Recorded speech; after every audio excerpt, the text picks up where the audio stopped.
You pull a tin from the cupboard, crack it open, pour it into a pan, and within minutes, you've got a steaming bowl of soup in front of you. Comforting, simple, healthy, right? That's what millions of people over 50 in this country believe every single day. The UK soup market is massive, hundreds of millions of pounds a year. Tins, plastic pots from the chilled aisle, instant sachets, it's all marketed as light, nourishing, packed with vegetables. The perfect lunch.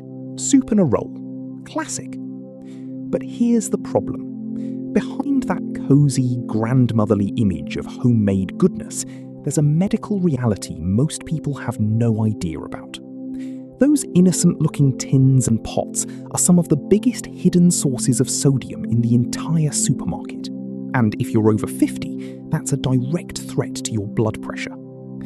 Now, here's where it gets interesting. Most British people think they're doing themselves a favour by having soup for lunch. They genuinely believe they're ticking off 1 or 2 of their 5-a-day portions of veg. The government pushes that campaign hard, doesn't it? 5 portions of fruit and veg every day for good health. So you have a bowl of vegetable soup and you feel virtuous.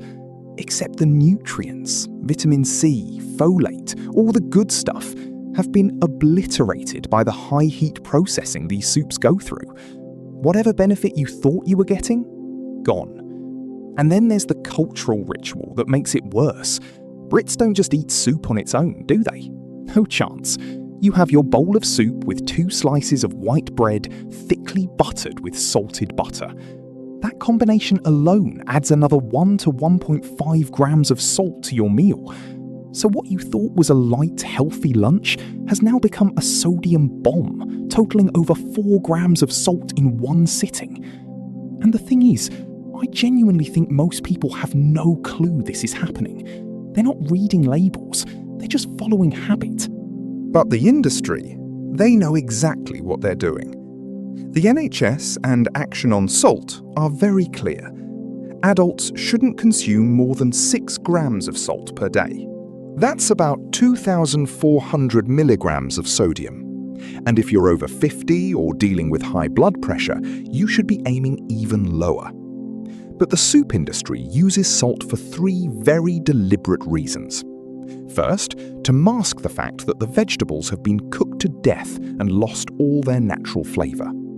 Second, to work alongside modified starches, usually corn or potato starch, to create a fake creamy texture.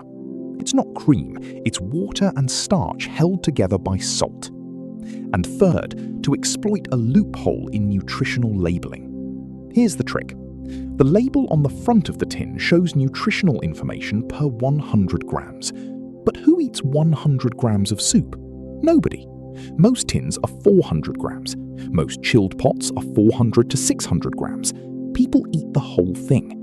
But because the label only shows a fraction, it stays in the amber or even green zone on the traffic light system.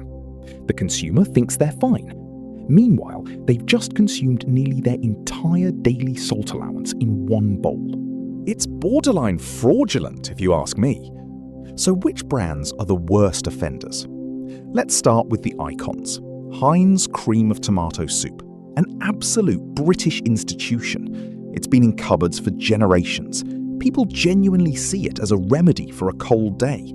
Comforting, nostalgic, trustworthy. One standard 400-gram tin contains between 2.2 and 2.7 grams of salt. That's nearly half your daily limit in one tin. And on top of that, it's loaded with added sugar.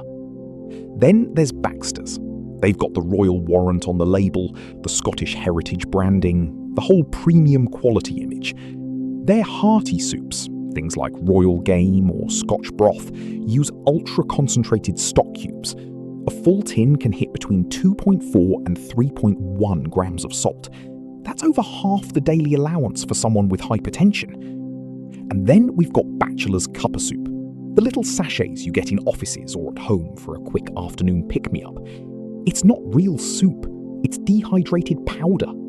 To make that powder taste like anything when you add hot water, they pack it with sodium chloride, MSG, and palm fat, One tiny sachet delivers between 1.4 and 1.8 grams of salt in a mug that's barely 200 millilitres. It's staggering, really. Now, a lot of people think the solution is to avoid tins and go for the fresh soups in the chilled aisle. You know the ones. They come in cartons or plastic pots. They look artisan. They cost a bit more. Surely those are better, right?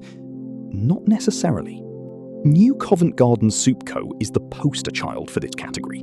Middle-class favourite, packaged like a milk carton, feels wholesome. But their slow-cooked beef and vegetable soup, between 2.1 and 2.8 grams of salt per individual pot.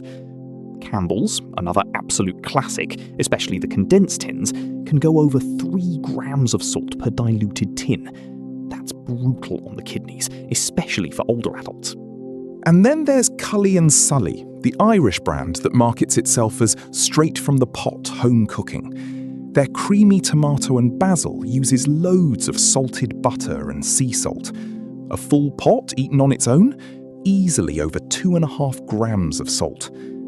I think what frustrates me most is the marketing. These brands sell nostalgia, tradition, and trust, and people buy it without question.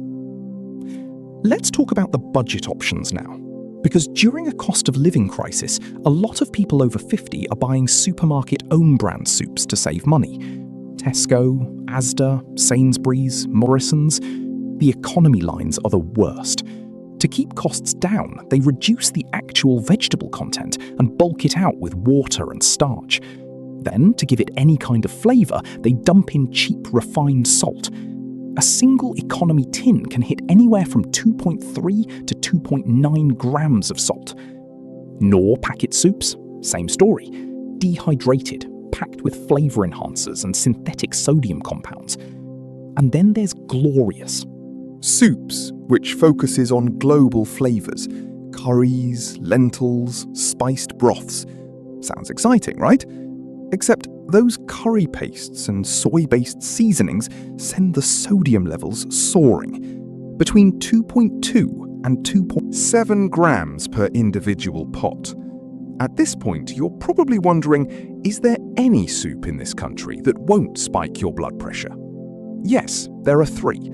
Amy's Kitchen, specifically their light in sodium organic range.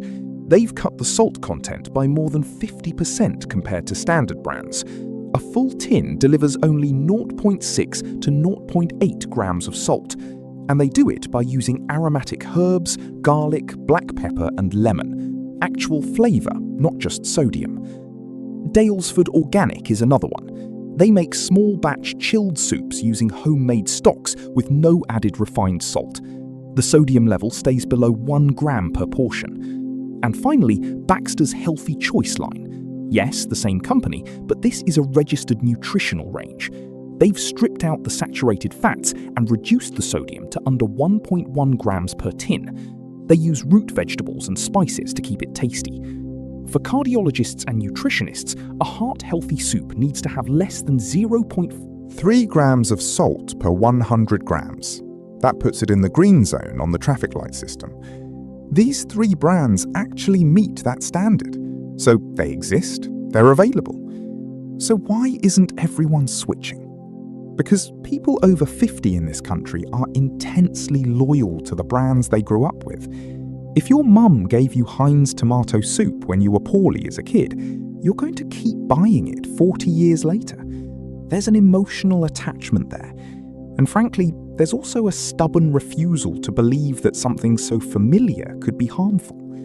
I've been eating this for decades and I'm fine. Except you're not fine. You're on blood pressure medication. Your GP keeps upping the dose, and you're wondering why it's not getting better. Meanwhile, you're having a tin of soup for lunch 3 times a week that's quietly undoing all the work the pills are trying to do. I get it though. Admitting that a comforting routine is making you ill, that's hard. But the numbers don't lie. The ritual of a warm bowl of soup on a cold British afternoon is one of the most cherished parts of life in this country. But the food industry has turned that tradition into a cardiovascular hazard. Between manipulated labeling, bulked-out recipes, and salt-loaded accompaniments, the average supermarket soup has become a stealth threat to anyone over 50. Brands like Amy's Kitchen and Dalesford Organic prove that it's entirely possible to make soup that's genuinely good for your heart. But it requires one thing: breaking through the nostalgia and actually reading the label before you reach for that familiar tin. Your blood pressure will thank you for it.